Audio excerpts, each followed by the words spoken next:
प्रधानमंत्री जी, भ्रष्टाचार से जुड़ा मेरा अगला सवाल है कि आप 2014 में आप जब सत्ता में आए तो आपने भ्रष्टाचार के खिलाफ जो आवाज़ उठाई थी, उसके बेसिस पर, आपकी लीडरशिप के बेसिस पर, आपके गुजरात के ट्रैक रिकॉर्ड पे बेसिस पर 10 साल हो गए प्रधानमंत्री जी, अब भी वो लड़ाई क्यों चल रही है? पहली बात, हम ख़त्म क्यों नहीं कर पाए इसको?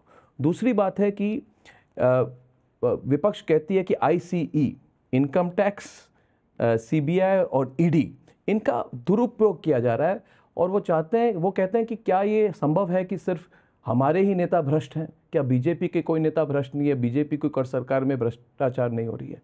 तो इस पर अगर आप रिस्पॉन्ड कर। हमारे देश में चर्चा का रूप कैसे बदलता गया। पहले सभी राजनीतिक दल भ्रष्टाचार के खिलाफ बोलना एक फैशन थी, लेकिन करना वही गोरख धंधे और सबके सामने बड़े सफेद दूध जैसे दिखाई दे रहा। जब से मैं आया हूं तो पोल खुलने लगी है कि ये जो बहुत बड़ी बड़ी बातें करते थे उन्हीं के हाथ पैर में गड़बड़ है। अब ये चीजें सबूतों के सामने आई हैं। अब उनको लगा है कि हम भी जो उपदेश देते हैं भ्रष्टाचार खत्म होना चाहिए, अब दे नहीं पाएंगे, तो उनका बोलना बंद हुआ। बोलना बंद हुआ तो उनको लगता है कि यार पहले तो हम भी भ्रष्टाचार को गाली दे करके अपनी वो कर लेते थे, अब वो कर नहीं पा रहे हैं। दूसरा, कोई मुझे कहे भाई 2014 में मुझसे मीडिया क्या पूछता था कि भाई 2014 में आप भ्रष्टाचार पे इतने आरोप लगा करके आए, एक्शन क्यों नहीं लिया? मुझे ये पूछा जाता था एक्शन क्यों नहीं लिया। मैं किसी को बदला तो लेना नहीं चाहता था, मैं किसी का नुकसान नहीं करना चाहता था, लेकिन मैंने सरकार में खुली छूट दी थी कि कानूनन तरीके से जो भी चीज़ें हैं बारीकी से वेरीफाई कीजिए, और अगर मेरी पार्टी का होगा या किसी और पार्टी का होगा, पॉलिटिकल होगा या नॉन पॉलिटिकल होगा, व्यापारी होगा या ब्यूरोक्रेट होगा, ड्रग माफिया होगा कि गन माफिया होगा, हम किसी को नहीं छोड़ेंगे। ये मैं मेरी अपनी टीम, सरकार की सिस्टम का मेरे यही वाक्य होते हैं। उन्होंने अपना काम शुरू किया और मुझे गालियां सुननी पड़ रही थी, बड़ी बड़ी बातें करते थे, कुछ नहीं निकाला नहीं। जैसे एक और मुख्यमंत्री है जो बहुत बड़ी बातें करते, शीला दीक्षित जी को कितनी गालियां दी थी, कितना बदनाम किया था। और मैं व्यक्तिगत रूप से शीला जी का बहुत सम्मान करने वाले व्यक्तियों में से हूँ। वो कांग्रेस के नेता थे, लेकिन उन पर जो आरोप लगाए और जीवन के आखिरी दिन में जिस प्रकार से उनको बदनाम किया गया, मैंने उनको देखा है निकट से। मैं ये बातें गले मेरे नहीं उतरती थी और इसलिए मैं सीरियस था कि भाई रियलिटी क्या है। और सरकार में आने के बाद मुझे सुविधा थी।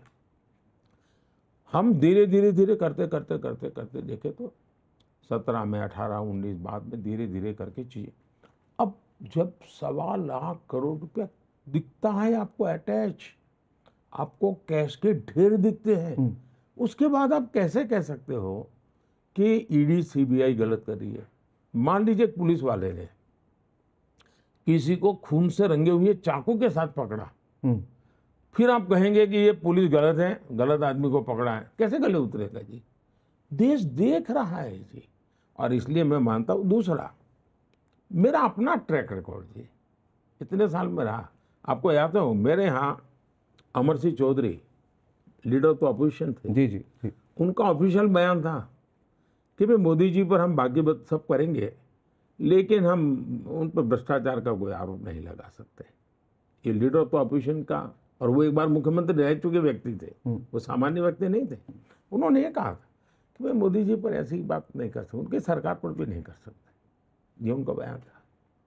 एक बार गुजरात कांग्रेस के नेताओं ने मुझ पर आरोप लगाया कि मोदी के पास 250 पैर कपड़े हैं। तो उसी दिन मेरी एक पब्लिक मीटिंग थी तो मैं पब्लिक मीटिंग में मैंने बोला, मैंने कहा मेरा सुना है कि हमारे कांग्रेस के मित्रों ने मुझ पर आरोप लगाया है कि मेरे पास 250 पैर कपड़े हैं। मैंने कहा उसमें या तो 2 गलत है या 5 गलत है लेकिन चलो मान लीजिए, मैं तो कहता हूँ, मैं पब्लिकली कहता हूँ कि भाई ठीक है, चलो उन्होंने कहा तो मान लेता हूँ मेरे पास 250 पैर कपड़े हैं। अब आप मुझे बताइए कि आपको कैसा मुख्यमंत्री चाहिए जिसके दामाद के पास 250 एकड़ लोगों की दबाई हुई जमीन है वो मुख्यमंत्री चाहिए कि 250 पैर कपड़े वाला चाहिए? आपको 250 करोड़ रुपया विदेशी बैंक में जमा किया हुआ किसी रिश्तेदार का वो मुख्यमंत्री चाहिए कि 250 कपड़ों वाले? पब्लिक बोल रही थी हमें 250 कपड़े वाला मुख्यमंत्री चाहिए। तब से as far as Gujarat is concern Congress के Nobody can लोगों ने question it. मुझ पे ऐसे आरोप लगाने की गलती नहीं की।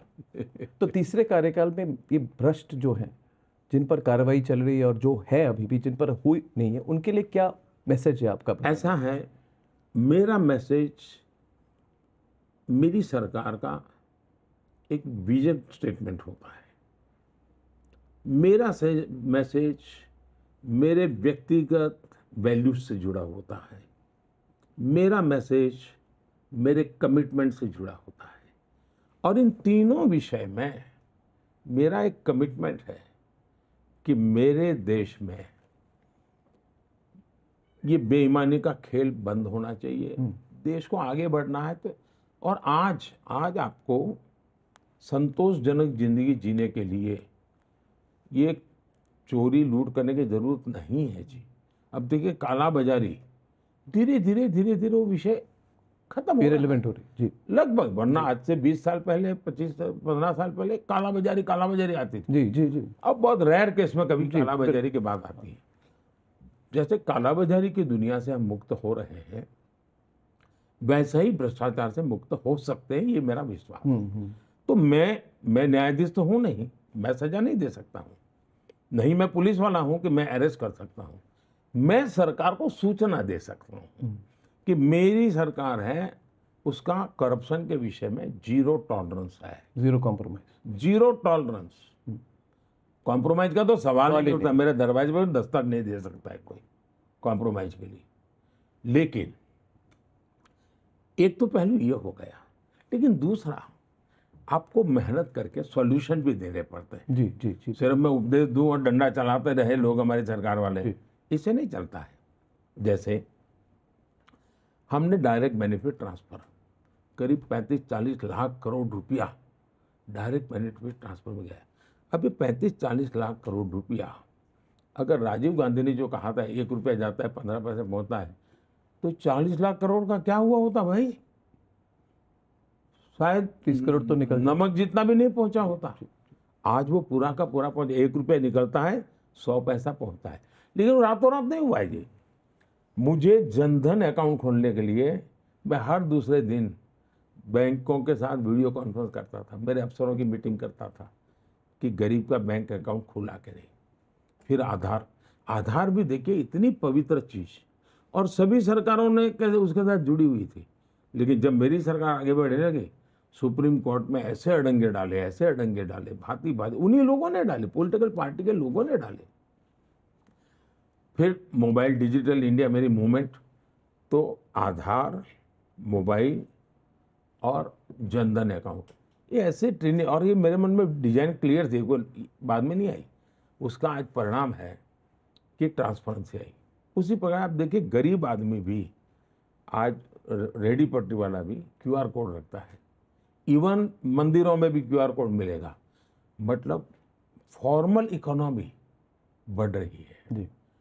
ये जब बढ़ता है तब लीकेज का, करप्शन की संभावनाएं बहुत कम हो जाती है। इवन इलेक्शन में सुप्रीम कोर्ट ने कहा था कि 20,000 रुपये तक आप ले सकते कैश।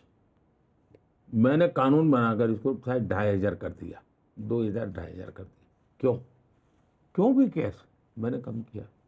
फिर मैंने 2,000 के नोट खत्म कर दी, 1,000 के नोट खत्म कर दी।